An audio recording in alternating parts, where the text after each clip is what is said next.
got somewhere that time. What's up, everybody? Welcome to episode 64 of the Music Guy podcast. The podcast about a couple of guys just trying to make our way in the music industry.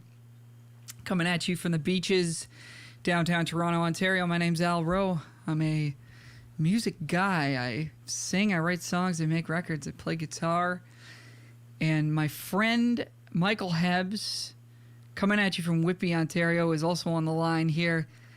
Fellow music guy, plays guitar, sings backup vocals, makes music. And can we tell people your exciting news or not yet? Because it's not confirmed. It's not like official, but I might have a pretty decent gig on a cruise ship for a few months. More details to come if it's confirmed. But, super exciting though. Yeah. I was like, I like that. I've seen the ocean once in my life. Never been across the ocean. It's, so that'll be cool. Yeah, and when you told me that you had this opportunity, like I was super excited for you. It's almost perfect in a way right now.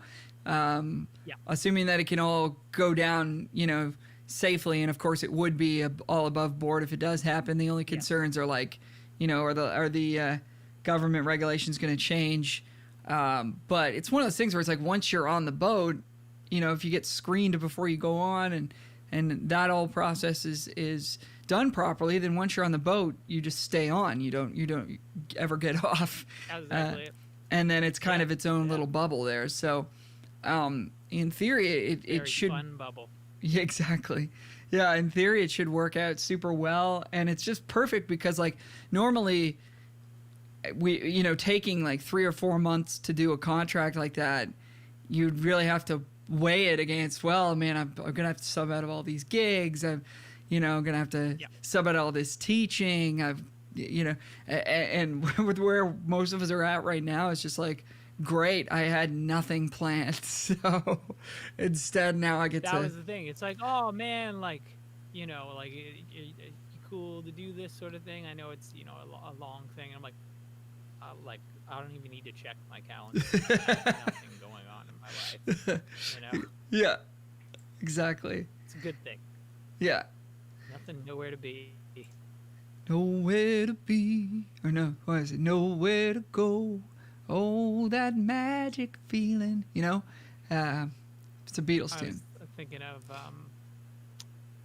that John Mayer song, something lonely, perfectly lonely. Oh, that's a good one. Yeah, perfectly lonely. That's a great track. Yeah.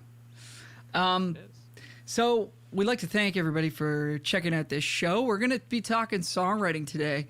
I was on the Dave Woods in the Country pod. Let me start that again. I was on the Dave Woods Stories, Songs, and Six Strings live stream. Say that 10 times fast. On the In the Country with Dave Woods Facebook page. Dave does a weekly stream with 4 different Canadian artists from all around the country. It's a bit of a songwriters round. We play, one song each, one at a time, and go around 3 to 4 times. So it's a traditional sort of songwriters round, if you will. And I was fortunate enough to be invited to do the one this week, and that helped a lot because I was able to promote my new single, I'm Not Lost. Plug. Everybody go check that out, please. It would help me a lot. That guy just does so much for everybody. I want to see if, like, he's saying, I should do a video show. I want to see that show. Yeah. Does so much for everybody. Cool dude. And the show is great. Like, if you want to see what the scene is like. And also, too, you got a fucking single out. So now you have, like, clips of you playing and being like, yo, what's the name of your single again? I missed it. I wasn't listening. It's called I'm Not Lost. It's also the theme of this very podcast. So, yeah. If you want to see where that build ends up on. Yeah. You want to see where that goes. Afterwards. Yeah. It's just like you've been watching the trailer to a movie every episode of this podcast. Now you get to finally see the whole thing. 64 times. Yeah. Yeah. 64 times. Yeah. Check it out. So, yeah, big shout out to Dave. Go follow In the Country with Dave Woods on Facebook. Yeah. And on Instagram. He's got a great podcast. And a great podcast available on SoundCloud, I believe. And yeah, Dave's just like I mean, you said it, Mike. Like, he's just such a giver, so generous, and just like wants to help out and just wants to support the scene. And there's a great group of people that follow his show, and there was a live chat as we were all playing, and everybody was very positive, and the whole thing just feels great. I got to meet 3 other artists: Amanda Jean, Justine Blanchette, and Greg Bolger. I hope I'm saying that right on the fly. Greg Bolger, I believe. Bolger? Yeah. Now I got to look it up. Rob Bolger? No, I don't think there's any relation to Rob Bolger. No, relation? This gentleman was from Newfoundland and now lives in Alberta, in Calgary. And of course, I can't find it. Yeah, it is Greg Bolger. There you go. I got it right. Very, very nice dude. Great singer, great songwriter. So, just getting to hang out with all these artists playing tunes, and people are super supportive, and they want to sort of show up and see what's on the absolute cutting edge of like what people are writing and what new artists are doing right now. So it's a really cool show. And Dave asked me at one point, because he sort of does these little hits with each artist on the show. He'll say, hey, I know you know about this topic, so I'm going to ask you about this before you play your tune, just to sort of set things up.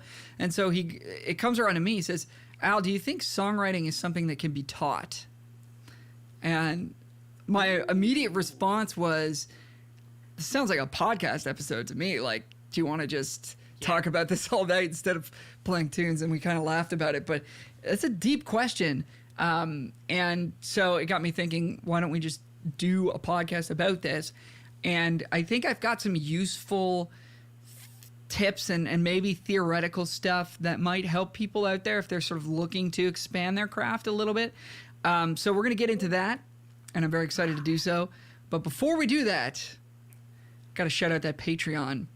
Patreon.com/Music Guy Podcast.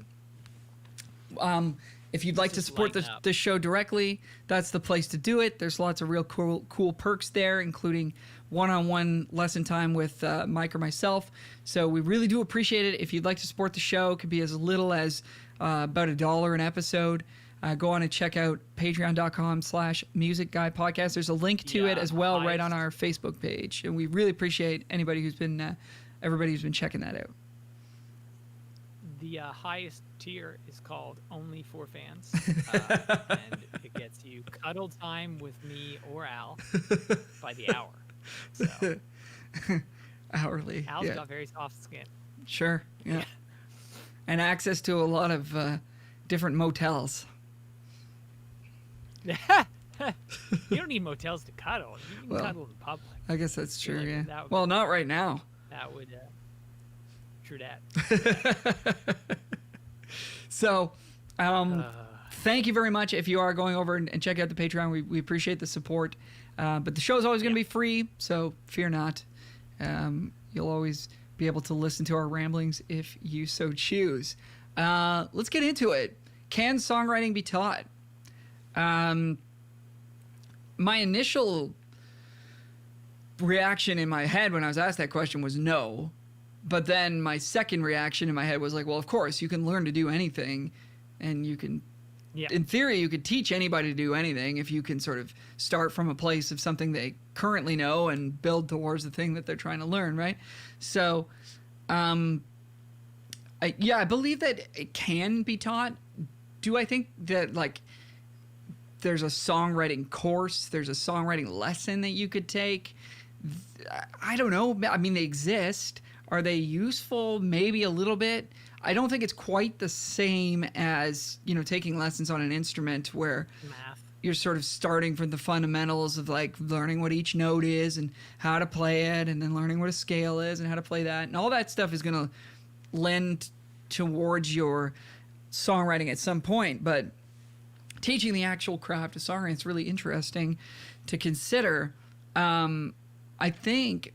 And this is the reaction this is the answer that I gave, was that I think you learn the most from doing, and doing with others. So writing with other people and being in the room with people who are great songwriters, you're going to sort of absorb a lot of that energy and experience from them, because songwriting is more of an approach or like an energy or like an activity than playing an instrument, which is, and I get that songwriting is a craft and I don't want to take away from that, but when I look at playing an instrument as a craft, you know, you're learning, you're literally learning your craft note by note, fret by fret, or key by key or whatever, and sort of figuring out all the different all the different things that,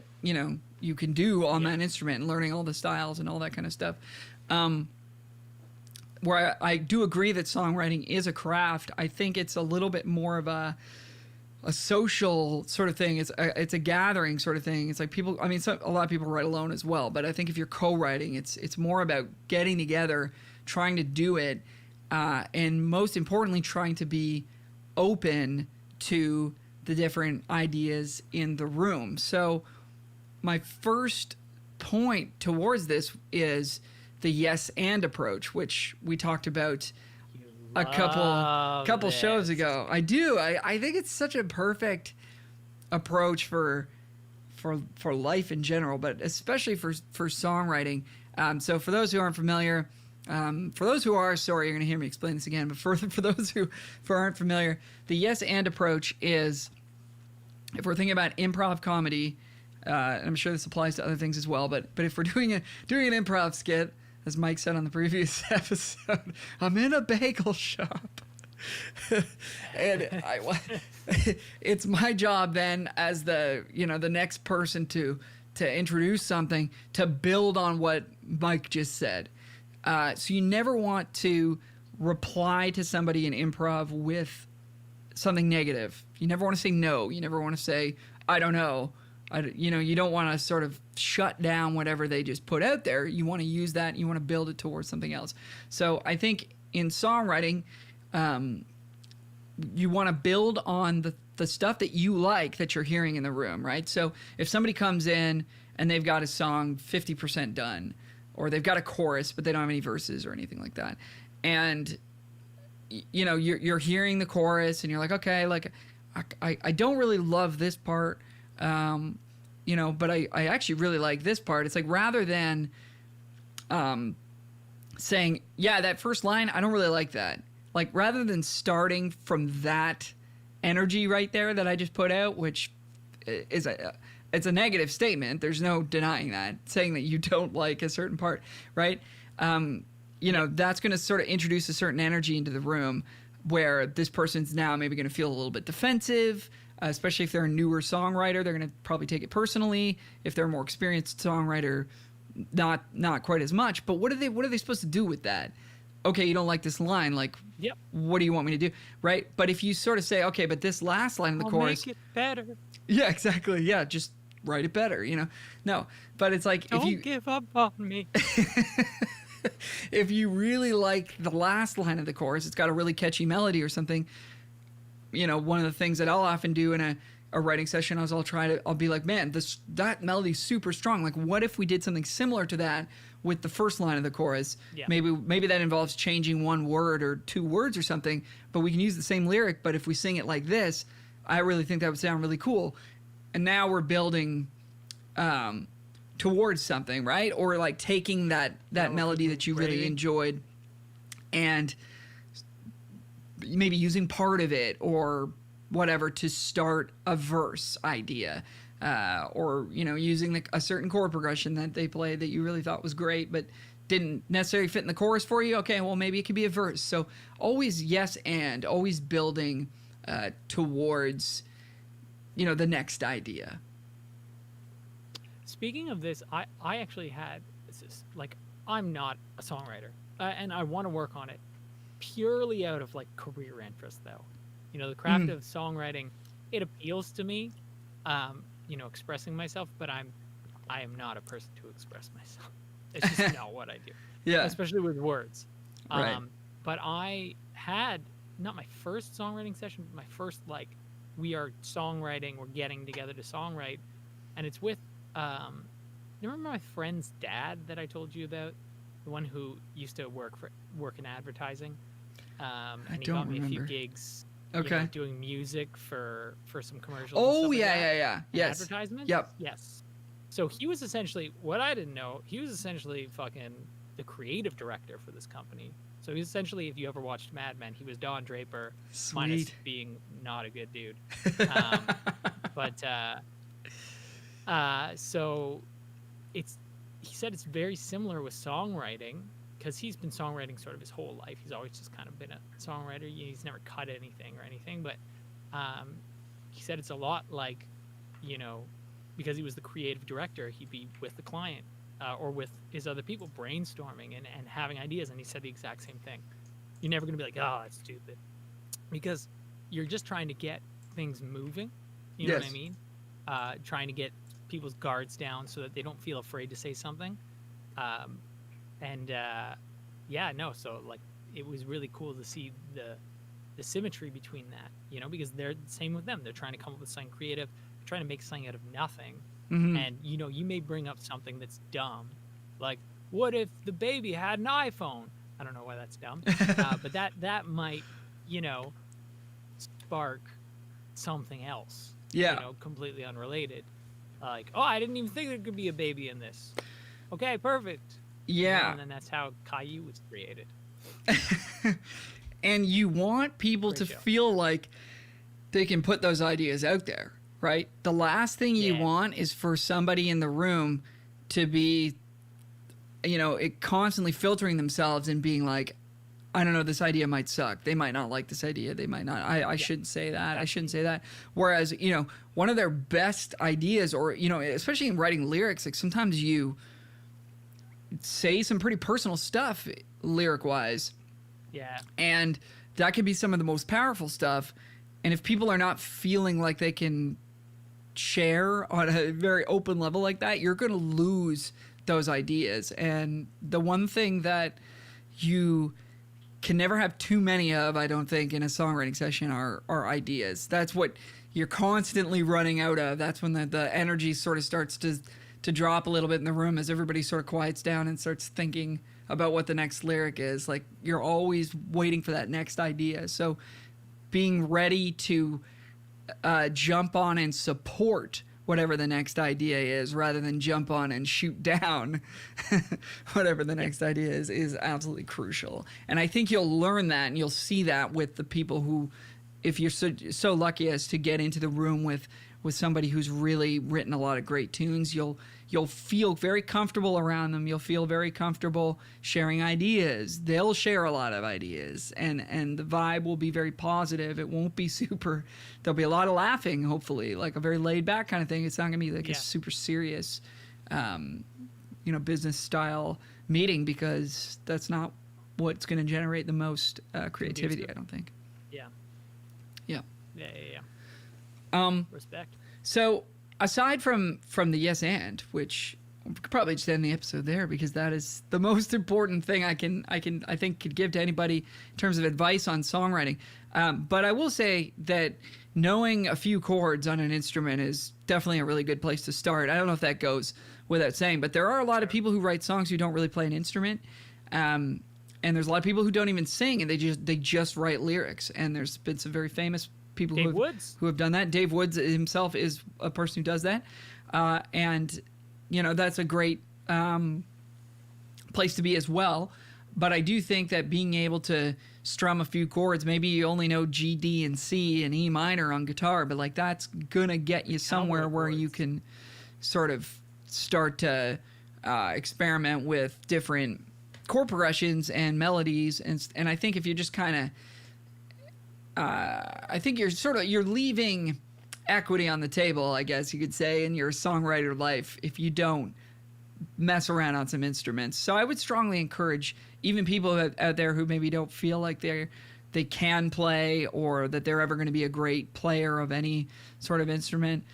Not only are you going to sort of give yourself a little bit of knowledge in terms of hanging with other people in the room who do play and be like, well, actually, I really like the sound of this chord, and knowing what that is. Or like when the guitarist goes to a C and you know what that looks like, and you could be like, oh yeah, I really liked how you played C there instead of whatever, rather than being like, yeah, that chord you played like a few chords ago, that was really good. And then, you know, you have to sort of, and that's fine too. I mean, you can go through that, but I just mean it makes it a little bit easier to sort of get, communicate and get through things. But on top of that, if you're playing that instrument at home, maybe by yourself or whatever, that's going to get you inspired, right? You're going to find a cool sound that you really like and be like, oh man, I really love the sound of playing E minor and C. Like I could just do that all night. And then you come up with some cool lyrics or cool rhythm or something. So I would really recommend just getting some basic chords going on an instrument of your choice and then building from there. Like try to learn a new chord every day. It's fun. There's lots of cool ones. Yeah. You know? On guitar, there's not too many too that are like, you know, like, I would imagine there's like 12 chords that, you know, if you knew them, you could play pretty much any song. Yeah. On acoustic guitar. Yeah, and there's a podcast episode that we did about the caged system on guitar, which with the help of your capo, if you just know the chords C, A, G, E, and D, and maybe some of the minor variants of those, it's if you know how to play in those keys. I'm sorry, I said that wrong. If you know how to play in the keys of C, A, G, E, and D, you can get everything done with a capo and just those chords. So like you said, probably about 12 different chords, you know, all told. Yeah. So just because there's some outliers. There's like fucking B7. You know? Yeah. It's like B7 is like almost a B. Yeah. Like B's pretty hard for people. Yeah. You know? B7 usually does it. Yeah, that's right. Yeah. Never liked playing B7. It sounds weird to me. The guitar voicing. Yeah, it does sound. I've never liked it. But so I mean, G7. just some basic chords. Sucks. G7, yeah, G7 sounds gross to me. I don't love it. Like the open voice. Open G7, yeah. G7. Like a G7 chord is fine. Sure. Yeah. As an open chord, it's pretty stupid. Yeah, it's kind of muddy and rubby. So basic chords, it's a good thing. The other thing that I think you're going to pick up from writing with others. So I guess tip number 1 should have been write with others, because I think that's super, super important. But another tip you're going to get from writing with others, something that you're going to absorb is perseverance, right? Coming at it with like repetitiously, like being like, I'm going to try to write every day for an hour a day. I'm going to sit down, try to write something. Or, you know, if you're co-writing with people, it's like every week at this time on this day we get together and we try to write songs. Having that structure, having that, you know, stick to itness, coming back, even if you have a session where you didn't really get anything done, it's like being willing to keep coming back and keep trying is super, super important.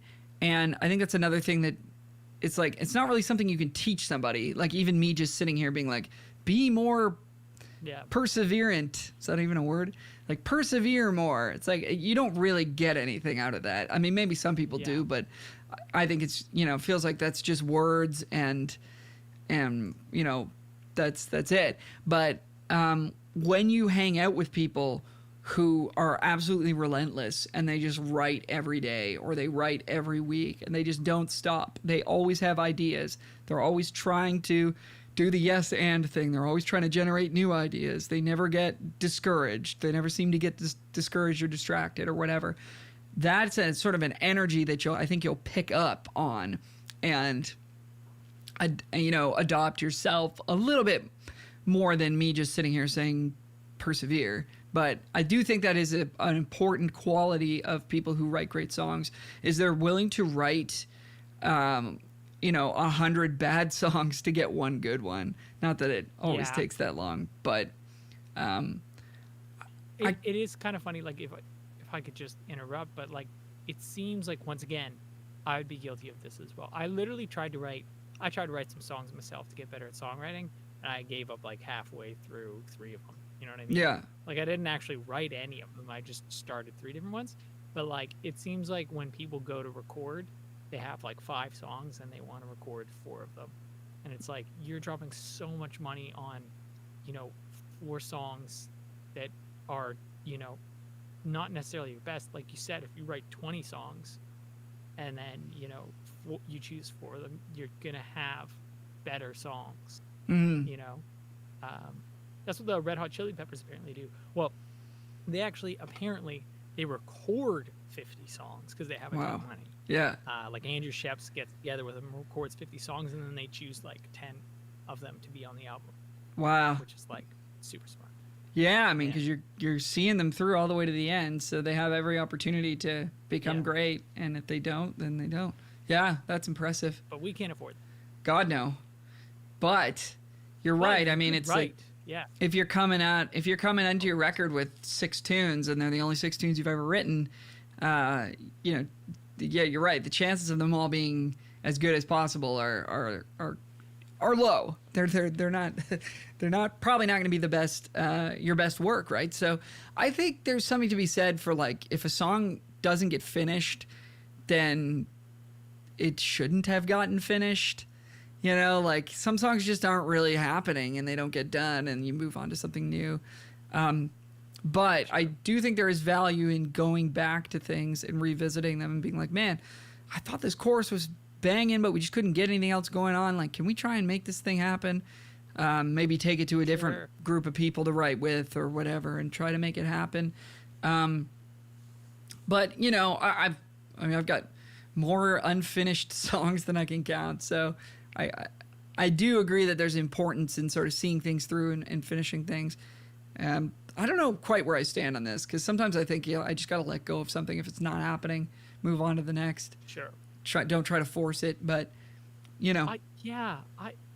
That is tough, right? Because you don't want it to hold you back, but you don't want it to become like a habit where it's like, well, you know, I write a song every day, but I don't actually write a song. I like get started on a song. Yeah.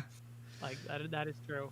Yeah, that's true. Hard. But I mean, if you can sort of, I think it's more important just putting the time in and coming into it with an open mind and coming back to it with somebody said, I think it was on this show, that they were quoting Ed Sheeran, that like songwriting's like a tap and you just run it and get all the bad stuff out until the good stuff starts coming. And I can't remember who said that, but I believe that was an Ed Sheeran thing. And that really stuck with me. It's just like I think you just got to keep coming back to it and keep working on it. So perseverance. Now, one thing that's going to happen is you're going to get into patterns or you're going to get stuck. You're going to get writer's block. You're going to feel like you keep writing the same song over and over again, whatever it might be. I've heard a lot of people recommend this. I've found this to be pretty helpful. Writing on different instruments. So if you always write on an acoustic guitar, for example, even switching to a different acoustic guitar might be enough. But like, if you're always writing on acoustic guitar, you're always going to be going for the same chord voicings, the same progressions, what have you. So changing it up, if you do sort of dabble with something like piano or ukulele, would be another one, because it's kind of like guitar, but all the chords are different. The shapes are all the same, but the chords are all different chords. And this is sort of like a sub thing here, but like writing in different tunings. And we were kind of talking about this with Dave Chown on the last episode. Oh, yeah. You know, tune your guitar to open C or slack G or whatever some of these crazy tunings are, and then see what you come up with, right? Because now you're taking yourself out of those same, you know, pathways that your brain always wants to follow. It's like, oh, well, you know, I didn't have access to this particular chord voicing before because the tuning didn't allow for it. But now I can actually play, you know, whatever it is, like some cool open strings in this chord, and now it sounds like this, and I can move it over here, and then it sounds like this. And then, you know, I think that can really help spark some ideas, spark some creativity. I have an interjection. Speaking of songwriting, and kind of what you're saying. There's a guy named, I believe his name is George Whitehead. I'm gonna get his name after this, but he does a lot of songwriting. He was like the track guy for like Kelsey Ballerini. Oh, sweet. So you were saying playing other instruments, and he said a big part of that is like making a loop and then writing a song with it. Okay. You know what I mean? So you could do that same thing if you have access to a drum machine, or like my beat pad was like fucking $70, and just plunking out a drum beat or pulling up a loop with Output Arcade. Nice. And then like literally just dropping in a drum beat and then trying to write to that. That's like writing with a different instrument. You know what I mean? Yeah. Yeah. Because you're not writing with a guitar, and there would be no chords. Well, maybe in the loop there's chords, but you know what I mean? That's a really good point, man. Yeah, absolutely. And I think often nowtimes there is a tracks guy or a laptop person at the writing session throwing together a loop, throwing together a quick little track, and then, at the end of the writing session, the singer will record a rough vocal on there, and then they'll have a demo, and then that might be ready to pitch to artists, or it might be ready to take as a demo into a studio and do like a more fleshed out version. So now more than ever, I think the electronic side of things is becoming a real big creative tool. So I know there's a lot of people out there that would sort of put up some resistance to using computers and technology in a sort of a creative setting. People are just dumb. But yeah, I think that's like just blanket statement. Yeah. Those people are dumb. Yeah. Well, I'm the only reason I'm saying that is because I've been listening to some of the UBK Happy Fun Time Hour, and they expressed like a concern with the fact that people are always on their laptop and headphones to be creative and not ever like But that's a good going out into the world and trying to get inspired. What you said though is like maybe writing on a laptop is your norm, and then you could go out in the fucking world with a notebook sometimes. You know what I mean? Like you can't. So like that is a good point. But to just be like, I can't write with a computer, it's like, well, then you're just not going to be able to do certain things. No, yeah, and a lot of people are writing that way, and I think it's totally valid. Yeah. So the name of that guy was Forrest Glenn Whitehead, and the name of the channel was Music City Playbook. He goes through how to sort of make loops, and he actually did a live songwriting session, had like 15 people on his stream, like just random people you could join if you wanted to. And they wrote a song, and he sort of made beats, and they'd send him tracks, and wow, really cool. That's super super cool. Playbook. All right, Whitehead. Sweet. I will link that in the show notes. Fuck yeah. So I got a few other things written down here, and I think that if I'm not reiterating myself too much, like I think the main things you want to focus on if you're trying to become better at songwriting or trying to write more is like, number one by a lot is write with other people. And then within that, number two is yes and number three is perseverance. Keep coming back. Make it a regular thing. Schedule that time. Put it in your calendar. Keep coming back to it, and you will get the results eventually. I think it's one of those. It really is one of those activities where you just kind of have to keep throwing yourself at it until good things happen. So, in terms of actual theoretical, or like, I guess you could call them technical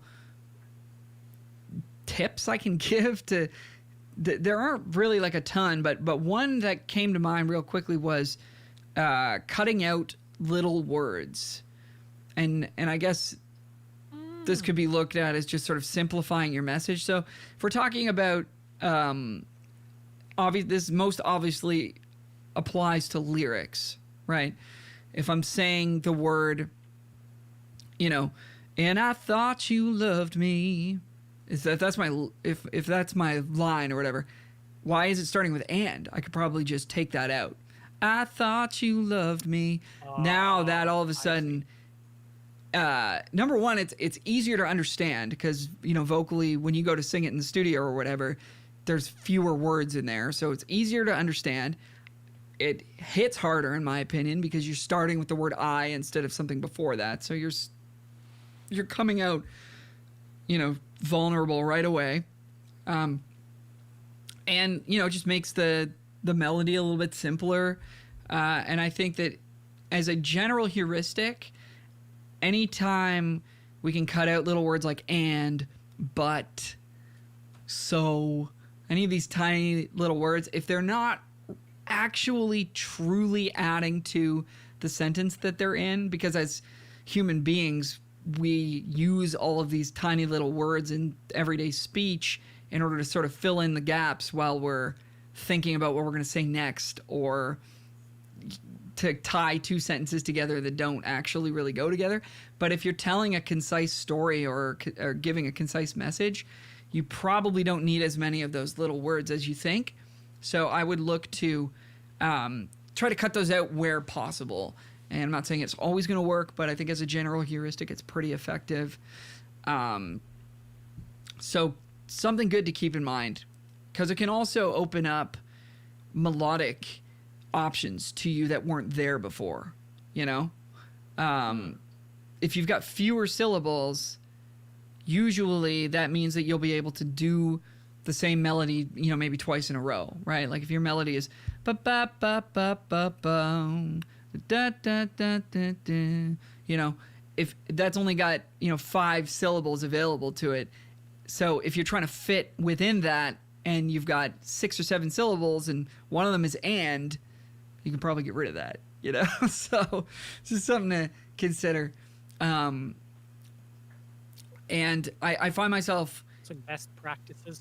Yeah, and I find myself as a producer, when I'm coaching singers, making these changes after the fact. Not after the recording's been done, but after the song's been written, when they come in and they're singing the song and they're like, so I just wanted to call you, and it's like, okay, can we take out that so, like, I'm always looking for that as a producer. And if the singer really doesn't want to take it out and they think it's really important to the song, then sure, that's okay. But I find quite often that they're like, oh, okay, yeah, let's try that. And then they try it, and all of a sudden it feels better rhythmically. It's easier to understand what they're saying. It's a more potent message. So something you can look to do in the writing process. Now, where this also applies a little bit less obviously would be to the actual music part of the song. So, playing, if your chord progression is like, A minor, F, C, G, ba, bong, bang, bang, dun, dun, dun, dun, dun, dun, dun. If that's your song, and then in the verse you go back to bang, bang, dun, dun, dun, dun. It's like, hold on, what if we cut 2 of those chords out and just went, bong, bong, on the same chord, bong, bong, dun, dun. That could be your verse. Then your chorus could be bang, really? bang, bang, bang. If any of this makes sense, but like, it's like let's simplify. That's very interesting. Yeah. Yeah, because this is another thing that I feel like I'm putting out there a lot in writing sessions. Is like, do we have to play 4 chords here? Can we play 2? Can we play 1? Because if you've got a vocal that's going and you've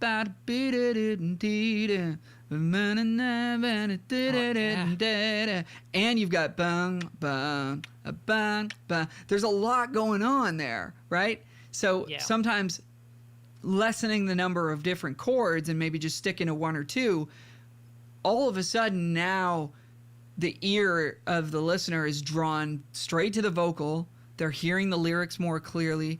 The melody doesn't feel like it's clashing as much. The song doesn't feel as busy. It feels more focused and direct. So that's another sort of, to build on the idea of cutting out the little words in the vocal, is like, cut out some of the chords sometimes. It doesn't need to be chord, chord, chord, chord, chord. It could be chord and then chord. So that's I think 2 pretty good, like, technical, like you said, Mike, like best practices to sort of see if you can do that as you're writing. It's like, maybe that'll help the part. Yeah. I would love to see. I wish we had resources of just a list of like you can't really type in songwriting best practices on Google's. On Google's. On the Googles. But you know what I mean? Like that would be handy because just like you said about, the chorus is maybe going to have more chords. That's a really good idea for when it's like, well, I want to make a chorus, but the chorus, I'm just hearing the same chords. It's like, well, maybe make the verse have less chords. And then when the chorus comes, that quick movement might be enough to be like, oh, it's the chorus. It's exciting. Yeah. That's a clever one. I'm sure that there's like 100 things like that. Just like, oh, this is your problem, then do that. And those are answers that I don't have because I'm not a songwriter. But sounds like a good topic for a YouTube video, perhaps. Maybe I can make this more concise, this podcast. Yeah. Excuse there me. you go.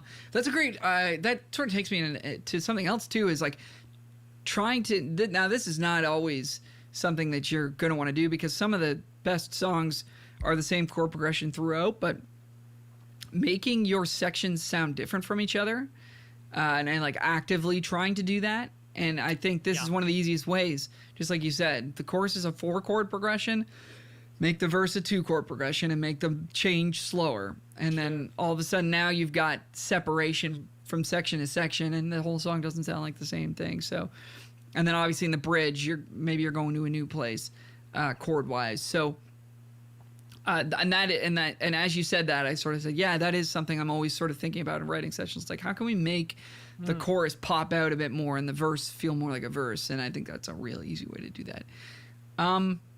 So I got a couple more things here, and this is less a technical thing and just sort of I guess this is a twofer. This is kind of the same thing, but number one is trust your instincts.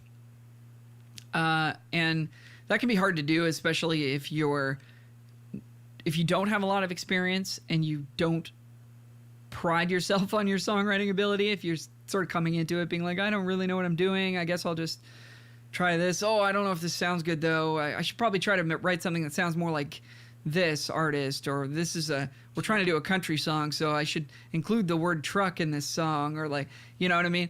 But if your instinct, that's your analytical brain saying, this is this style, therefore I should do this.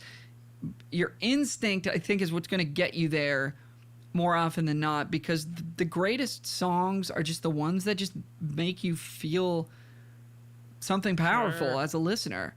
And it's hard to describe what that is all the time. Sometimes it's a sad song. It's a heavy song. It hits you real hard, and like that's super effective. Sometimes the best party songs they got the silliest lyrics in the world in them, and you would never like consider them to be serious music. But like I'm openly like a big LMFAO fan, or at least when they were like making music. Yeah. Like I thought their stuff was sweet. Was it Paper Planes?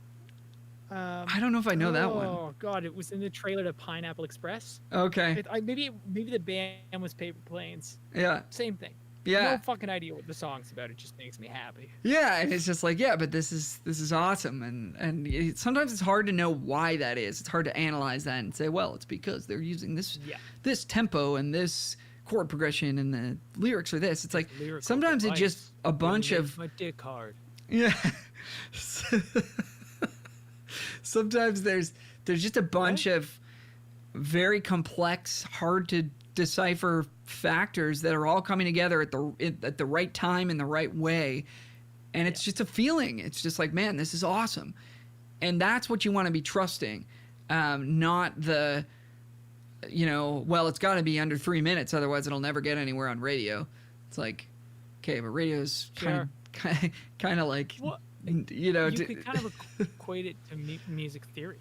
You know what I mean? Like, if you're writing a song and it's like, oh, this chord shouldn't work, but it does. It's like, well, no, you can't put it in the song then. Yeah. It's not right, And it's like, well, it feels good, so do it. That's a great point. If it feels good, do it. What's the other line? Even if you shouldn't. Don't let people mess you around. Yeah. That's a great track. Yeah. Oh, I love that song. Yeah. Yeah. One of those was what one of those was for me was the, is it the 4 of the key over the 6 minor, I think is the one that that like shouldn't work. If you're playing the 6 minor and you're singing a 4 of the Oh. key, it's like Yes, sure, right. sure. It's a semitone above the. It's Oh, a, wait, it's, wait, a, wait. it's an avoid note. Yeah, No, yeah. no, that's not it though. Sorry. Could you just be doing an F chord then almost? It would be. I'm always thinking in C. What am I thinking of? Yeah, no, that is what I'm thinking. It's a semitone above the 5th of the chord, so it's really rubs. Yeah. But there's a lot of songs that do that, and it actually sounds really good. And it wasn't until I tried to learn the song or something that I was like, oh my god, they're singing that note over that chord. Yeah. It's like, yeah, it sounds great.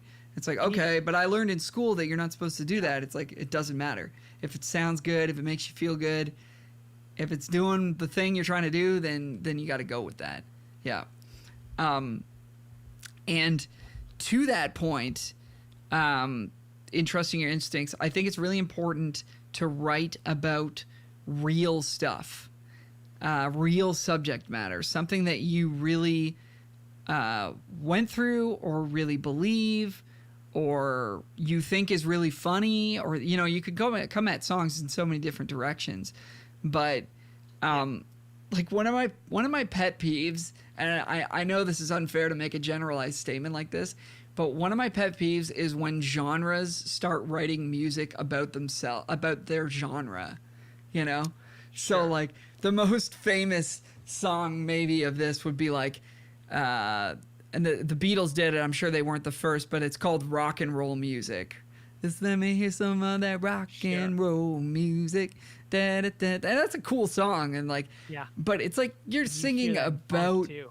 you know, I don't know. It's just there's something really cheesy to me personally, and this is just more of a me thing probably than an everybody thing. But you know, if you were to start singing about, you know, the electric guitar strumming in your rock song, you know, it's just like, ugh.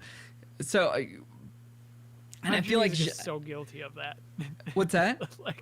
like country music is so guilty. Yeah, of that. country does it a lot. Like, it started. Oh, so does hip hop. funk does it though. You hear songs about the funk, and it's like, what the fuck is the Yeah, funk? that's true actually.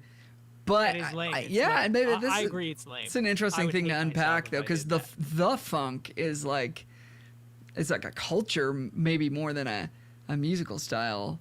But you're right, that But so is genre, country music. that genre is all about just the genre itself.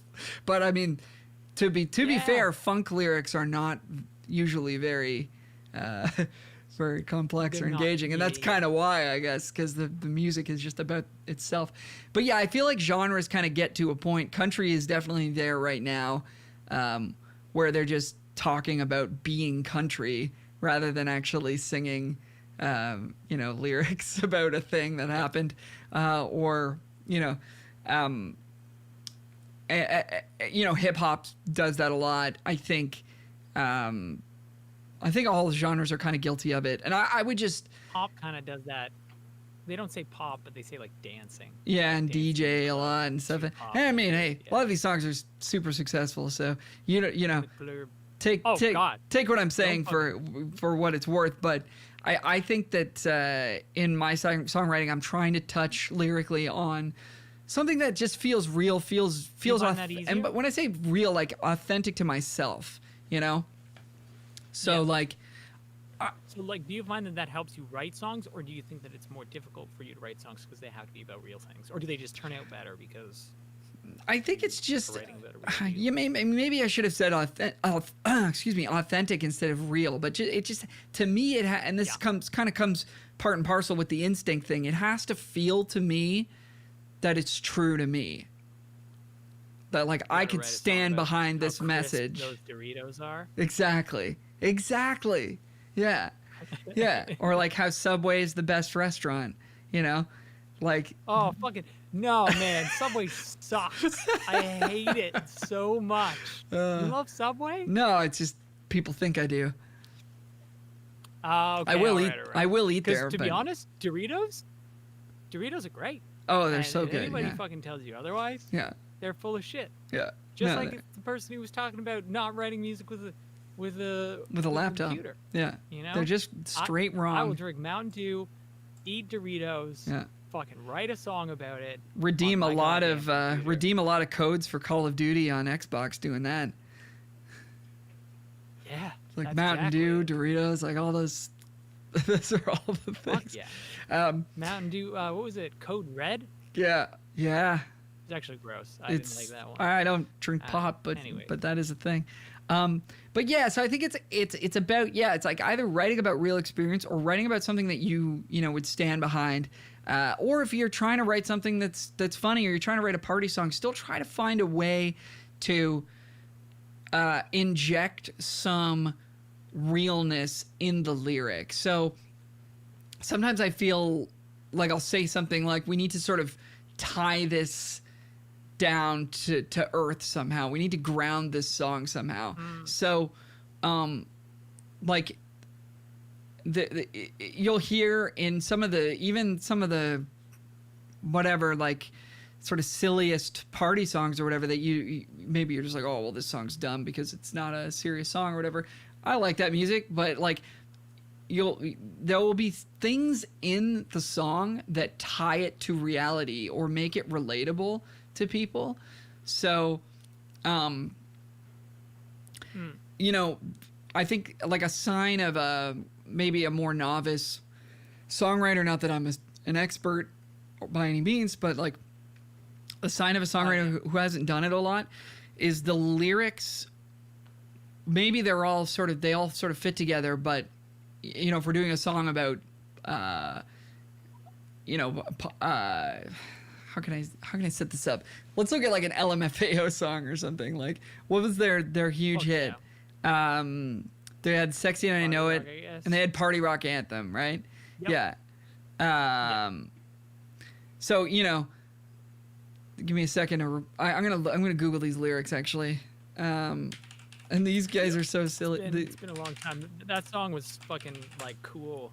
I Like, loved maybe this more than tune. a decade ago, yeah. Yeah. I mean, they're great. So fuck yeah, like they had something. Yeah. Yeah. I don't know if this is the best example for me to build this point off of. This is going against your point, is what you're saying? Well, a little bit, but Party Rock in the club. yeah, but So what about this? Are you saying? So I was listening to Brothers Osborne song. Yeah. 21 Summer. You know 21 Summer? No. And he's essentially talking about hooking up with someone. Okay. He's talking about hooking up with someone, but wishing, maybe not wishing that it wasn't a hookup, but like he like actually uses like a reference to like a thing Yes. that happened, whether it happened to him or not. Like, so he's like, oh, that night in the summer when you pulled off those cut off jeans. Is that what you're talking about? Is like that? Yeah, real? exactly. That's like an actual thing. Yeah, and It's a there will very be sexy line. Yeah, a very visual, right? There will be songs where, and I'm just Googling the lyrics to this one right now, there will be songs where, they're talking about being in love, or they're talking about finding the one, or they're talking about whatever. Yeah. But, there's nothing grounding it. And it's exactly like you said, it's like something visual, something that you can see. And right off the bat with this tune, the first lyric is now and then I think about you now and then. So that, isn't really getting us anywhere in terms of visuals. It's a feeling, right? Yeah. But it's nothing, we can kind of relate to it, but it's like, okay, where are we going? Next lyric, when I see that Chevrolet. Okay, well now I'm picturing something. That's important. That certain shade of blue. Now I'm picturing a blue, Chevy. And like now it's taking me into a scene. And I mean, I have to assume that line, a certain shade of blue, comes from some experience that the songwriter had. Why did they choose blue? Did they just choose it because it rhymed? No, because it didn't actually rhyme with any of the other lyrics in this song as I'm reading it now. So, and then the next line, I hear that song, the one we sang all summer long, doesn't really, that's why it doesn't really do that. And that's why, you'll hear songs referencing other songs, which can be kind of cheesy sometimes, but like that gives you, again, something to relate to as a listener. What song, was it, I'm on Fire by Bruce Springsteen or something. It's like, okay, well, now I can relate to this. I get what you're talking about when you're saying, okay, this is the kind of thing that you were like feeling. A relation hack. What's that? What was that song? Not this song bothers me. It's like an elitist thing. Getting back to that episode. What's that fucking Kid Rock song where the song is just Sweet Home Alabama? Yeah. Yeah. That's another way of doing it. It's pretty much what he's doing. Yeah. Fucking, it's so cringy though. It's a little, elitism. The song did really well. Yeah. And I mean, maybe it was the start of that. Yeah. And it was Werewolves of London was the actual loop in it though, which I think was kind of interesting, wasn't it? Who? What? Werewolves of London by Warren Zevon was the actual like I don't fucking loop know that song. in what is that fucking song? In that Kid Rock tune. Anyways, he's got another fucking song in there. Yeah, I think so. Anyways, we're kind of getting off topic, but it's like try to put something in there that's visual that people can relate to, or like doing something that people can relate to too. Because if you're just saying, is this? Oh. Sorry. You go ahead. I was just gonna say, like, if you're just saying, we stayed up all night partying, what can we add to that? Around a bonfire or something. Like, what if we added that? It's like, okay, now as I'm listening to that, I'm picturing a time that I was around a fire. I've stayed up partying all night a lot of times, right? But make it something that's gonna like carry some sort of weight as like a memory for you. And then I think more likely than not, that's going to carry some weight as a memory for your listener. Yeah. Is this what writers say, like actual, like not lyric writers, but like book writers, they say like don't tell me something, like show me it. You know what I mean? Like don't be like, it was nighttime outside. Just mention in the paragraph, oh yeah, like it, like the moon was bright or something like that. And then you'll, instead of hearing it was nighttime, you'll like deduce, oh yeah, it was. Yes, absolutely. I guess it's kind of like that, but maybe not. I don't know. No, I think it is very much like that. Like having some visuals in there. Yeah, something that your listener can visualize and relate to. Yeah, and then furthermore, I think like writing about a real experience for you is going to come off as more genuine, and people relate to genuine. They tune out things that seem phony to them, and people are very good at figuring out what's phony. So be real careful with that, and try to be as true to yourself as you can with the music that you're writing. And maybe it's as simple as you want to write songs that sound like your favorite bands, and you know what, like go with that then, because that's you. Those are bands that you love. If you go at it from like, well, country's pretty popular right now, so I guess you should start trying to write country songs. That is a path that I think leads to the opposite of what I'm, the point that I am stumbling around trying to make here. But anyways, that's sort of my my thoughts there. Write about something real. Trust your instincts. Yeah. It's tough because it's like as you said with the songwriting, when you're teaching it, you couldn't really be like, this is the theory. It's like there's a word for it. I want to say esoteric, but I don't think that's it. Once again, not. I think it's the approach, right? It's the mindset going in, and I think it comes right back to the yes and approach, the perseverance, the wanting to work with others, but like also knowing, being true to yourself. And like in a co-writing situation, if I'm writing a song with a country artist, it's going to be a country song, right? That's okay. That doesn't mean I can't, just because like I didn't grow up in a small town and like I can't.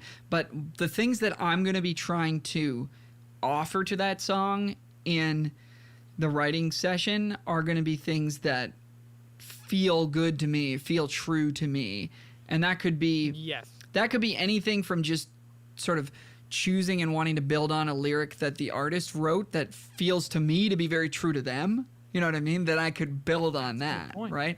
Or something. You're But almost lending them your authenticity. and trying to maybe steer things towards that. And if I feel like there's a lyric that feels a little forced or something, that I might sort of try and shape that a bit. It's like, okay, well, you know, yeah, we're talking about this truck, but like, what kind of truck do you have? Or like, what's your favorite kind of truck? Or like, whatever. Oh, okay, well, if it's a Chevy, whatever from 1970, whatever, like those classic pickup trucks, those things are so cool looking, right? Yeah. It's like, okay, well, now we've got, you know, it's a 71, blah blah blah, and now you've got something rather than just saying, oh, that Chevy that we drove across the country in. We drove across the country in a 71 That car we rag drove top, in. blah blah blah, and it's like you could be so much more descriptive, and then, you know, Yeah. somebody's got that car and they're like, this is sick. I'm gonna listen to this song every day. You know Fuck what I yeah. mean?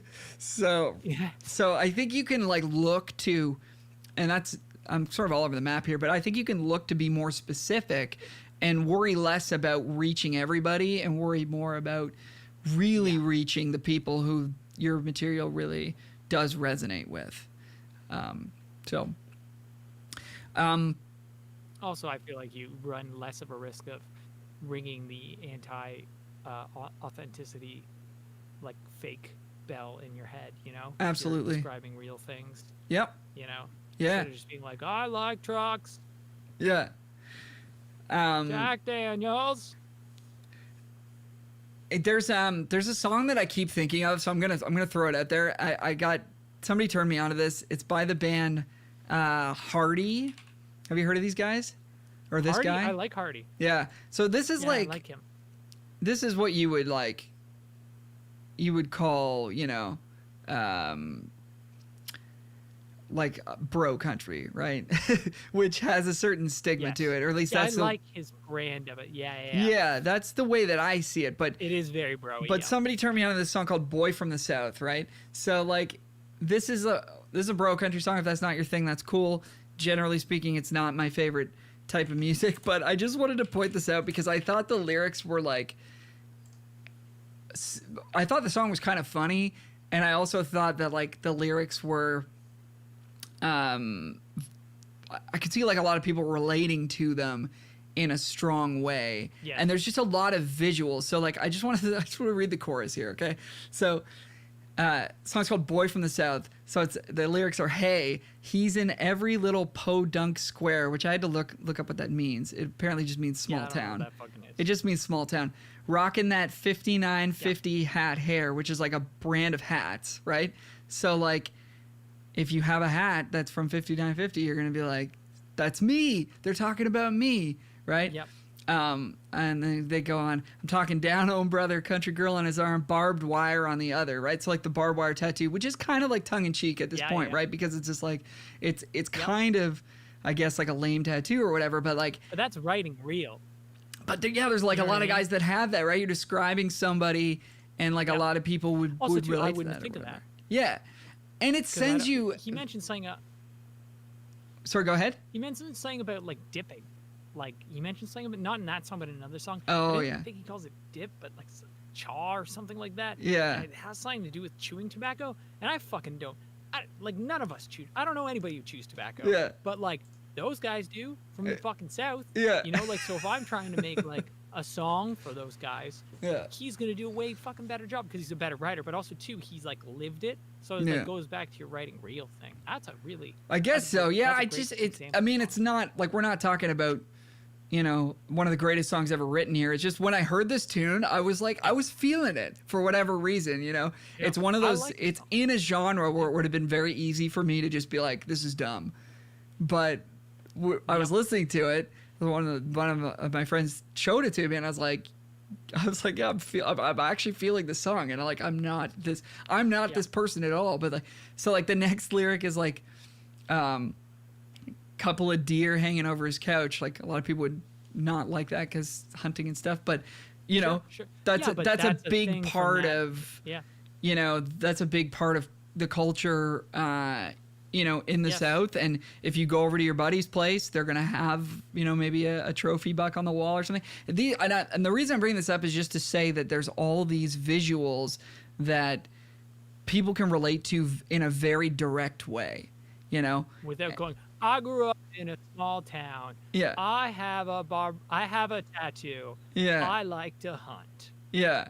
He just like said it way cooler. Exactly. Yeah. And in a way that makes it visual. So anyways, I think we've hit this point hard enough.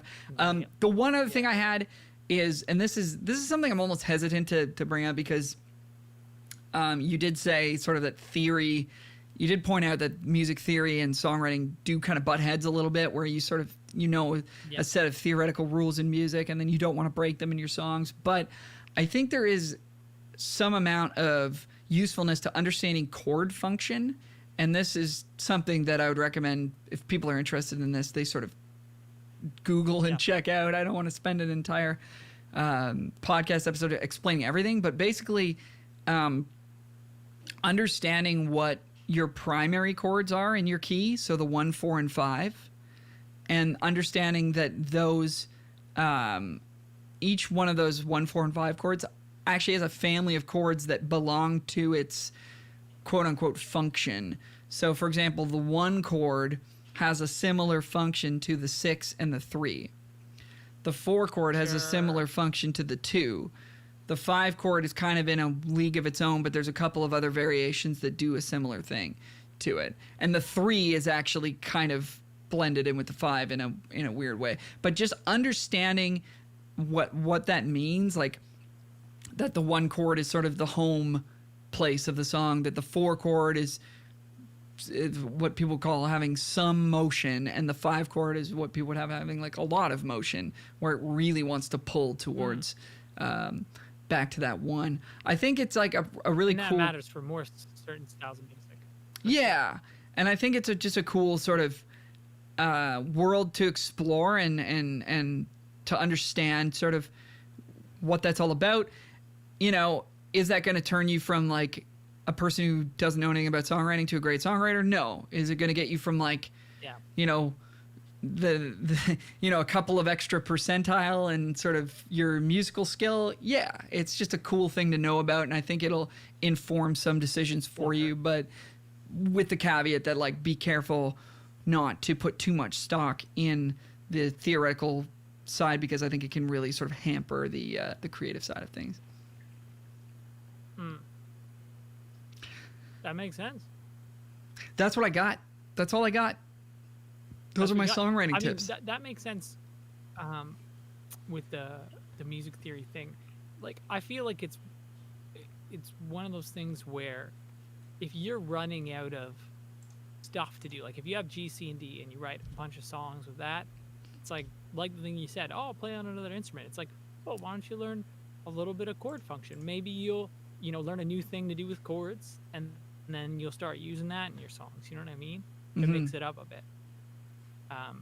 But yeah, that's. I mean, I don't got nothing. If you weren't here, this episode would not exist. I'm not a songwriter. I'm working on it though. I think another thing too is like, I think another on that note that you just said there is try to learn a bunch of songs too. If you're an instrumentalist, like learning new songs and discovering new chords and being like, oh wow, like they do this and then it leads into this and that sounds really cool, and then like take that little 2-chord move and try to make it into your own thing. Try it out on one of your songs and see. If you steal like 1% of someone else's song, they can't sue you. So like just take little bits from everybody, and that seems to work out pretty well as well. Yeah. Story checks out. So let us know if you want to reach out just via email or just in the comments on this podcast. Like, let us know what you're doing songwriting wise. If you find any of this to be true that I'm saying, or if you disagree with some of the stuff that we said here, let us know. We'd love to discuss it with you. And we thank you very much for listening to this one. Yeah, on the Instagram would be a good spot to do that, wouldn't it? At Music Guy Podcast. Get into it. Music Guy Podcast on Facebook, musicguypodcast.com for all the past episodes. Once again, we do have that Patreon page if you'd like to support the show, if you like what we're doing here. and you want to help us keep on going, we would very much appreciate your support. That's patreon.com/Music Guy Podcast. We thank you for going and checking that out. And you can reach me online on social media at Alro Music on Facebook, Twitter, Instagram, Twitch, YouTube, a bunch of other places probably. And if you need somebody to help you mix your next tune, or maybe produce a song from scratch, or record a little bit of acoustic guitar or electric guitar on your song, or backup vocals maybe, I would love to do any of that stuff. So feel free to hit me up. Michael is at Bruno the Meek on Instagram if you need some sweet sound design, or maybe some loops or some synthesizer stuff on your next project. Obviously some great guitar playing, some great slide guitar playing, lap steel, anything like that. Mike's a great guy to work with, and he would love to help you out. And lessons as well. You know, we're both teaching, and all online these days. So that's where you can reach us if you just want to say hey or are interested in any of the above. And that's going to do it for this one. We'll be seeing y'all next week. Thank you so much for listening.